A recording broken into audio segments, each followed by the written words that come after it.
All right, hey everybody, welcome back to Texas Cajun Outdoors, where we do a little bit of it all here, y'all. We make custom crappie jigs. We got a charter fishing business. We take people out to catch some monster crappie. We do some cooking. We do a little bit of it all here, y'all. Just try to keep everything interesting. Right now, we are going to make some crappie jigs, and I'm going to talk about how to cut your feathers. All right, and we're going to make a jig here. All right, I'm using neck hackle. All right, let's see. Let me show you. So you can get this online. You can get this at different tackle supply shops, but mainly get it online, y'all. So anyway, I use marabou. I use a neck hackle, but I like this neck hackle. So we just got a random feather out of the package.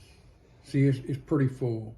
So when we go to start selecting our feathers for cutting, let me show you how we do it. We're gonna hold it by the tip of that feather.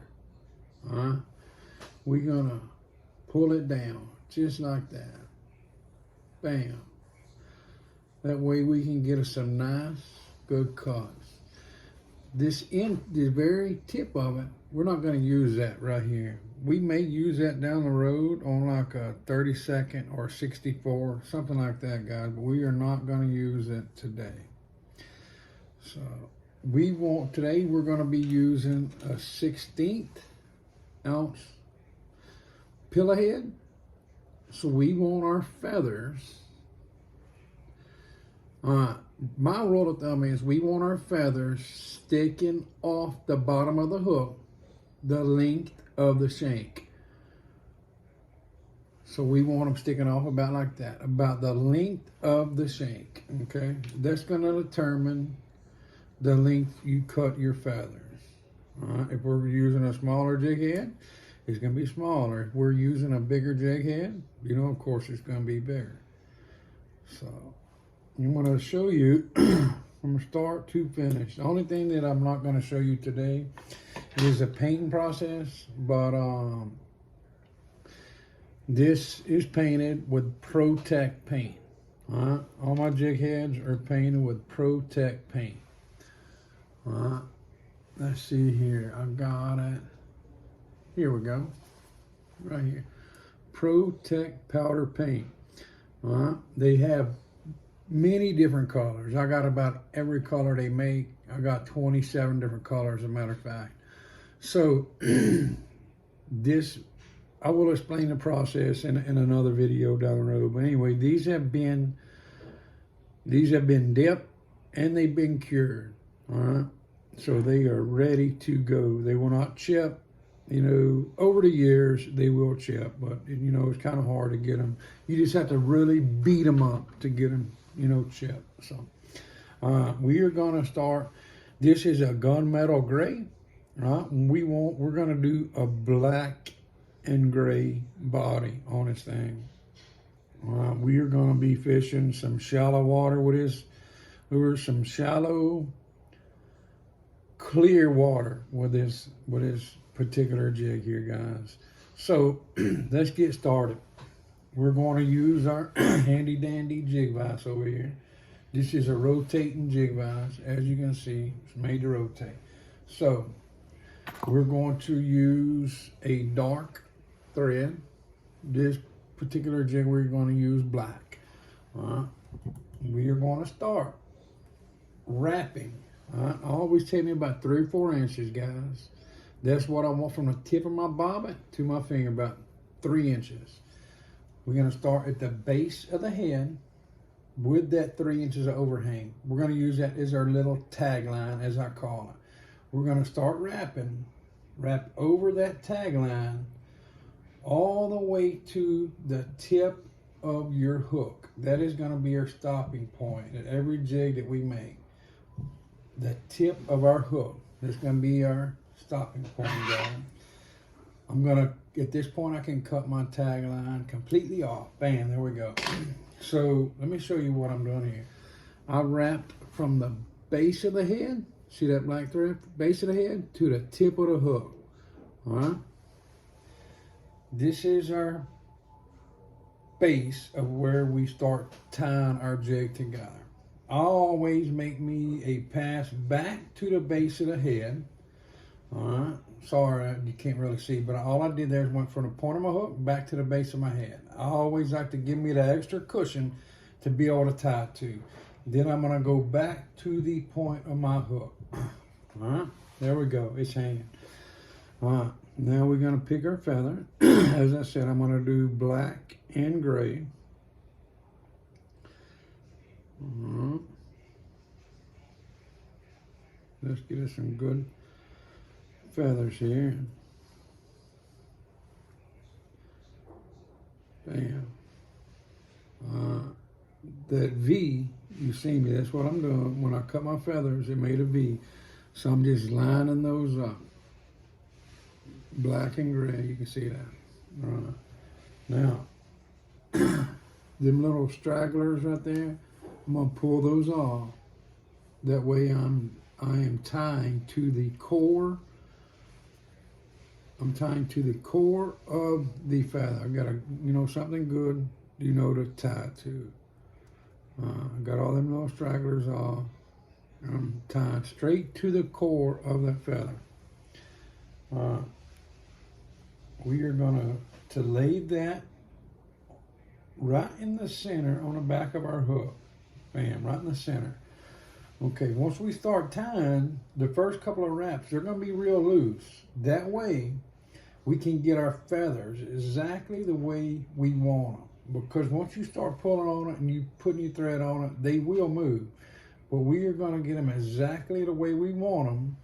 Just put some loose wraps on them, guys. Once I get my feathers where I want them, I'm going to start tightening down. I'm gonna start wrapping, with a little force behind it. I wrapped all the way to the base of my head, then back down to the point of my hook. So we are gonna look like this, guys. Get you a good view here. See, our feathers are tied in from the base of our heads to the point of our hook. Our feathers are completely tied in. They are not going anywhere. All right. Put it back in here.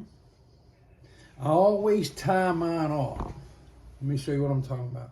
I want to tie a knot in this thread. That way nothing moves. It's secure. It's exactly right there. It's not going anywhere. So I'm going to take my 2 fingers, wrap it around. Take my fingers. 1, 2, 3, 4. I'm gonna put that straight over the head of that jig, come back down to the point of my hook, tie me a knot. Bam, got a good knot tied. All right, roll up our excess string. And when I do that, you see how much string I pulled out? It's a lot easier to work with a lot of string out. To me, that, I like to have plenty of room to work. All right, we are gonna leave it right here, Bob. It is at the base of our, it is at the tip. We want it to be at the tip of our hook. The point of it. Okay, now, this particular jig, we are going to do a multi-color body. Okay, guys?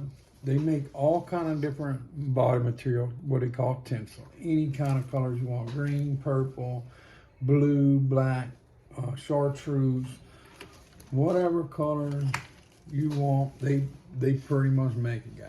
But this particular one here, I want to use my black, and I want to use this silver/white. It's got some sparkle in it. All right. So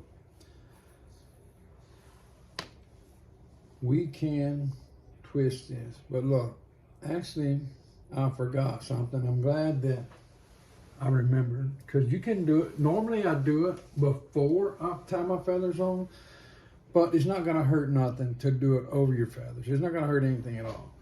I want some extra flash. I want my jig to shine, you know, up underneath the water. So we're going to start. We're going to just make a horseshoe and wrap it right around that head. We want about an inch hanging off, you know, about an inch or so, half inch past the tip of that hook. So we just wrap the horseshoe around that. We're just going to tie this in, wrap it around, guys. Wrap it around several times. And as you can see, we got a little bit. Let's see, let me get a good view so you can see it. See it right there? The flash. And then I've got my excess right here. I'm going to cut that off. I don't want them to be the same length because sometimes they are prone to get stuck together. You see how the flash is? That's what it looks like in the water. So I'm going to cut that a little longer than my other side. That is just my personal opinion. A lot of people, you know, some people have different opinions on it, but I like mine to be different lengths. So, that being said, that flash is tied in. Okay. So, I'm going to use some black and silver tinsel for my body. We're going to lay that. We're going to start it at the base of our head, the tip at the base of the head, okay? And we're gonna lightly, just like with the feathers, put a couple of light wraps. Once we get a couple of light wraps, get it where we want it, then we will start wrapping it in, guys. We're gonna wrap it in. Once I get to the point of my hook, I'm gonna make sure and tie it again. That way, every time I know everything is tied in, it's got a knot, you know, a good knot holding it. So it's just for my assurance. I got this little handy dandy holder that comes off the, you know, off of my vise, and I'm just gonna lay my bottom over the front of it. Now we're gonna go to our body. I'm using 2 different colors here. So I'm just going to wrap it. Use my fingers to wrap it up.